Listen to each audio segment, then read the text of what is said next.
Hello and welcome back to Speed Demon Painting. Today we are doing a new entry in the Tactica series, and in this one we are going to be focusing on the Imperium, the different weapons that they use, and how you can best play against them if you're facing them, especially if you're a new player. The biggest key to victory in Dystopian Wars is correctly activating your units and identifying what the major threats to you are on the opposing force and adequately responding to them, meaning striking out against things that are an immediate threat and sort of being allowed to take your time to strike against things that aren't posing an immediate threat to you. The plan is to do this for all factions, not just the Imperium, so if you're looking forward to that, if you're a new player and you kind of want to learn how to play this game better if you just got into it, make sure you hit the thumbs up and subscribe to the channel for future updates.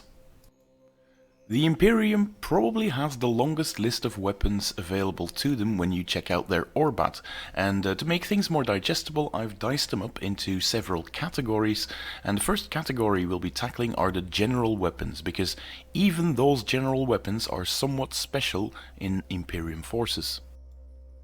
For instance, the Imperium does not use regular gun batteries, or heavy gun batteries for that matter, but uses volt gun batteries and heavy volt gun batteries instead, which come with the voltaic rule.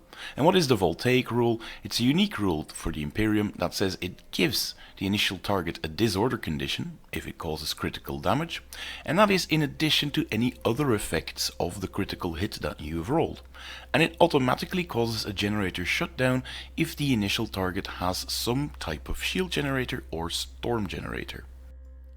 If you're playing with the Imperium yourself, this can be a very big deal because you're automatically tagging on these different condition tokens on your opponent, and you mustn't forget that carrier ships are unable to launch any SRS tokens or in fact perform any special operations once they are at full disorder, and the Imperium has the tools to put you at full chaos and disarray rather quickly through these weapons.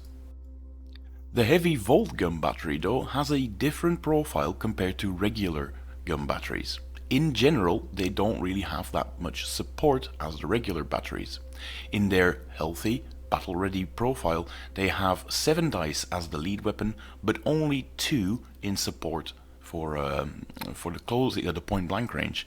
At medium, things start to get better. That's the ideal range, the closing range, which is 8 in the lead weapon and 3 in support, and that becomes 7 and 2 again if you're talking about the long range bracket. If they have to fire in the crippled state, they don't necessarily lose any of the support dice, but they do lose some of the lead weapon values that they have.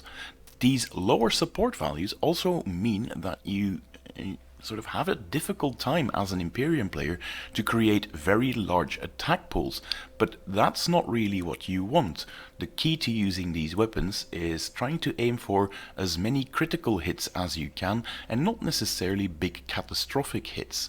So ideally, if I'm trying to make a dice pool with my volt gun batteries, I try to aim for the citadel value that my opponent has, and just an extra 2 for good measure, so you're not having to rely on too much luck to be able to get to that critical hit.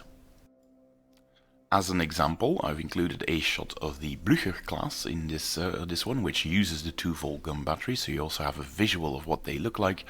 If I take a full squadron of 3 of those guys, I will usually end up splitting my attacks into 1 lead weapon with 2 support, giving me 14 dice, and another 1 lead weapon and 2 support. That gives me 2 attack pools of 14 dice, and that generally is enough to cause a bit of a concern for most Mass 2 cruisers out there, which have typically citadel values of around 12. That usually puts them in full chaos and disarray after you've resolved those 2 shots. The regular volt gun batteries actually now have the same stats as regular gun batteries, meaning they have a decent amount of support dice these days. They don't have a long range, that's a start, but they do have better support values than you'd expect, because the normal volt gun batteries actually have the same support dice, barring of course long range, which they don't have, as you'd expect from the heavy gun batteries. So yep, you have a couple of ships in the Imperium arsenal that feature a lot of these small gun batteries, such as Sigmer destroyers, that can actually get to some pretty nifty attack dice pools if you want to. Another thing that makes the Imperium slightly different compared to other factions is the fact that their torpedoes, which are called Speerschleuder in their case, get the extra voltaic rule as well, with the same stats compared to normal torpedoes. So that's just an extra cherry on top that you're facing if you're playing against the Imperium. And the good thing about it is they come with the voltaic rule, so they are the perfect opener to shoot at ships that have a shield generator. Remember, these torpedoes are submerged, so they'll bypass a shield generator anyway when you're firing at them, and if it has a shield generator and you manage to score that critical hit, that will automatically be changed to a generator offline and 2 disorder tokens with these, so these are the perfect way to soften up targets that have shield generators. And then one last special thing about their general weapons is the Imperium does not use regular rocket batteries. They use shock rocket batteries. They also get the voltaic rule, meaning they will interact with things like your inductorium rules and everything, but they will lose 1 dice as lead values compared to regular rocket batteries. So unlike the torpedoes, the rockets do come with a bit of a trade-off to lose a few dice. Generally just 1, because you only have 1 lead weapon compared to the torpedoes. Next to the general weapons, we have what I classed as Sturm weapons. These include weapons such as the Sturmklau, the heavy Sturmklau and the Sturmbringer as well, which are just the smallest version, the medium version and the very, very big version of this weapon. Visually, these weapons are slightly more difficult to sort of identify on models. I've included the Volsum, which comes with the Sturmbringer, but at the very tail end of these pictures I've included the Kriegssturm, which also comes with a Sturmbringer. In general, these Sturm weapons have this sort of small ball end at the end of them, or this spike if you're talking about the aerial weapons, so that's how you can identify them. The Gungnir, the second one in the picture, is the heavy Sturmklaue, and the Hoth corvettes are the ones that use the smallest version of them. And what makes these weapons special? Well, they all have the gunnery quality, meaning that they're not ideally suited to hunt down Mass 1 targets. They do get devastating, allowing you to get this crazy hit values, especially if you're scoring a lot of critical hits in your attack. And they gain arc, so they are bypassing any shield generators as well, but they don't automatically cause generator shutdowns like the voltaic counterparts do. Mind you, arc weapons still benefit from those rules such as inductorium, so you're still making the most out of your special rules if you're equipping your ships with these types of weapons. They come with a wide variety of profiles, and in general they don't have a long range brand to them, so don't be afraid that they'll be getting a nifty opening strike on you if you're facing them. But their profiles do get stronger, and I mean a lot stronger, as you get closer to the initial target. If you're allowing your opponent to just fire these weapons at point blank at you, you've probably done something wrong. You don't want these ships getting close to you. Sometimes it's not really preventable, especially if they're coming in via reserves, mind you, but in general you do have some time to respond. So if you're facing the Imperium, don't make your opening volleys target these types of ships, because generally they're not quite that strong, and they have to be coming in closing range as well. Also, if you're facing a fleet with a lot of these weapons, don't be too afraid to just wait out the first turn and just hold your line and let the Imperium come to you, because these ships are incredibly potent in the midfield scrap because of that point blank range, and if you can avoid facing them there, just hang back a bit, shoot an extra turn, there's nothing wrong with it. And finally, one small thing to mention in this Sturm weapon category is the Lightning Strike. This isn't a gunnery attack, so it can't stack with anything like it, but it acts in the same way. It's an arc strike that just gets more powerful as you get close, and it also has the devastating quality, so if your opponent is lucky and throws a lot of exploding hits, you're going to be taking a lot of damage from those. The next big thing to be on the lookout for if you're identifying the ships in your opposing fleet are the Bombards. Now there was a new Bombard added to them, which is called the Bertha Heavy Bombard, and we still have the traditional Gustav, which is now called the Gustav Twin Bombard to further differentiate between these. And they essentially function as extreme range artillery pieces that shoot really well at long range and extreme range, but don't even shoot at all if you manage to get into point blank with them. The big difference though between the Bertha and the Gustav Twin Bombard is that the Bertha is the one with the blast profile, and if you're facing blast weapons in general in the opposing force, you really do want to take into account that you have to spread your ships perhaps slightly more so than you're used to. This game has a unit coherency of 4 inch, which is quite generous, and quite a lot of newer players coming from games like 40k or Warhammer Fantasy Battle or AOS are sort of used to having their ships and their units all very huddled together. If you're doing that and you're facing these Bertha Heavy Bombards, you're going to have a really bad time. Another thing to keep in mind is that they have a profile, like I mentioned, with nothing in the point blank range, with 9 dice as lead weapon and 5 in support, which becomes only 6 and 4 if you manage to cripple them. So crippling these ships is something that is very important if you're facing them.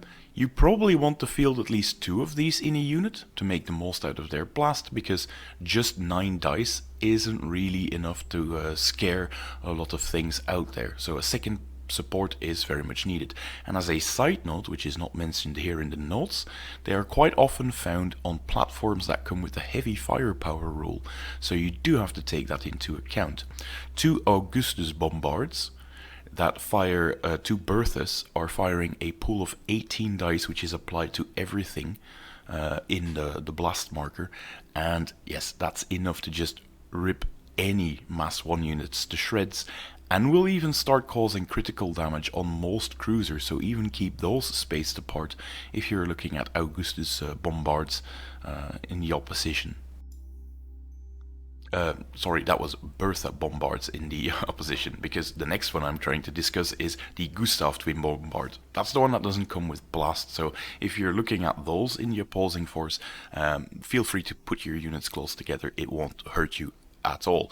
But these are more pinpoint accurate bombard abilities that come with a gunnery, sustained and extreme range category, and they have a way higher main or lead weapon value, meaning that if they're on these Augustus platforms, you can get some really ridiculously high values out of them as well, up to 33 dice with sustained. That's no joke. And the funny thing is, even if you're not triggering those that heavy firepower because the card gets cancelled, for instance, then it's still not a dumb idea to just fire all shots individually. 11 dice with as a main weapon with sustained generally is enough to reach the citadel value of most opposing ships, with a bit of luck perhaps. So if your heavy firepower doesn't go off and you have 3 Augustus in your squad, why not just fire all 3 of them individually if you're shooting at cruisers? That quite often just absolutely demolishes them in one go because of the amount of critical hits coming in. The next category of weapons are the ones that I call the Autokanonen. They include weapons such as the Übervolt Vierling, the Vierling Autokanonen, the Vierling Flak Array and the Rüdiger Autokanonen. They all come with quad barrels, so you'll notice that they have 4 barrels in them. Couldn't find a good picture though of the Übervolt Vierling online, so I've not included that one, but like the writer has the regular Vierling Autokanonen at the top, and then the Vierling Flak Array here at the bottom. The Malice is the new kid on the block that just comes with 2 Vierling Autokanonen and is, in my opinion, slightly broken, but more on that later. And then we have the Nuremberg, which is the Bavarian one, which comes with the smallest of the 4, which is the Rüdiger Autokanonen, which is only 2 barrels, and you'll notice that in the profile as well when you're fighting them. They all have slight variation in profiles, but just like with the Sturm weapons, there are some tendencies that you can see here. They generally have sustained, And they have no long range. So again, you were talking about medium range weapons, and you don't really have to worry about them and have some time to respond to them. There is also very little difference between the closing and the point-blank profiles, meaning that don't expect these ships to just rush forwards towards the enemy. Once they're at closing distance, they kind of want to maintain that distance as well. So if you're playing with them and your opponent has weapons that are better in point-blank range, there is absolutely no benefit from going there if you can avoid it. And a second thing to be really mindful of is that they have some very, very high support values, and it can lead to insane attack pools, especially when looking at the Malus. Just as an example, the Vierling Autokanonen has 5 dice in the lead weapon and 4 in support, meaning there is almost no difference between using it as a lead weapon or as a support weapon. And since a Malus cruiser can come with 2 of these on there, they are pretty much throwing 8 dice in support, which is what you'd expect from heavy gun battery armed cruiser ships, meaning the Malus can get to an insane amount of dice, and they also have forward deployment, meaning that they are allowed to deploy anywhere just outside of 12 inch of the opposing force, meaning a unit of 6 of these, which is technically possible, is almost a license to destroy anything in the first turn, and especially if that unit has flying, because if these are shooting at flying units, they also gain sustained on top of that insane dice pool that they have, and that's why I consider this unit maybe a bit should be reviewed a bit by the developers, because that is a bit of a negative play experience, that just I'm deleting something with a snap of my fingers. And then lastly, the oddities that can be found in the weapons list for the Imperium. The first one listed is a minor point, which are flak broadsides on aerial units. They tend to have slightly bigger attack dice pools than regular broadsides, but they lose the fusillade rule, meaning they are no longer the absolute killing machines that broadsides are if you get in point blank range. However, they do gain sustained against aerial units and are generally better at closing range, but much worse at the point blank range, so that's also something to keep in the back of your head. And then finally, not really a weapons system itself, but something that is worth to mention, the Blitzen bombers. These Blitzen bombers come with a rather chunky bit of text for their rules, which is why I've divided it up into bullet points to perhaps make it more easy to understand what it is that they do. The Blitzen bombers are themselves SRS and can combine with other SRS during attack runs, and if you want to, you can make an attack run using just Blitzen bombers on their own, but that's not really the best thing to do, as we'll soon find out. They contribute up to 5 dice to the attack run, rather than the normal 3 for an SRS token, but they cannot be used to make attack runs against aerial units, because, as the name implies, they use bombs and aerial units are kind of hard to hit with those. They can be intercepted with only 2 counters rather than the regular 3, but they can only be intercepted after all other SRS tokens are intercepted, meaning you always want to have some smaller SRS tokens going along with them in the attack run, because otherwise they are quite easy to intercept. That was my first point earlier. You can send them out on their own, but it's not really the smartest thing to do. Normally, an SRS attack run just has the piercing quality on their own, but if your Blitzen bombers actually become the majority in the stack, for instance, you send out 4 Blitzen bombers and then 4 regular SRS tokens, and the SRS tokens start getting intercepted and are dwindled down, and now you have 4 Blitzen bombers and only 3 regular SRS tokens, the whole stack loses the piercing rule, but becomes sustained, bomb and voltaic instead. So if you send out too many of these bombers, you can actually completely alter the type of attack run that you're doing. I personally think piercing is the better option, and that's why I try to keep it that way. The number of Blitzen bombers is also used in a second thing. If the Blitzen bombers exceed the mass of the target, the stack gains devastating. I'm going to use my previous example. If I, for instance, had 4 bombers and 3 regular SRS, I would have, and I'm sending it out against a mass 3 target, I would have a stack that has sustained, bomb, voltaic and devastating. However, if I had sent out 4 Blitzen bombers, enough to exceed the mass of the target, and included 6 normal SRS, even after interception, the stack would get devastating and piercing, because the majority are not bombers in that case.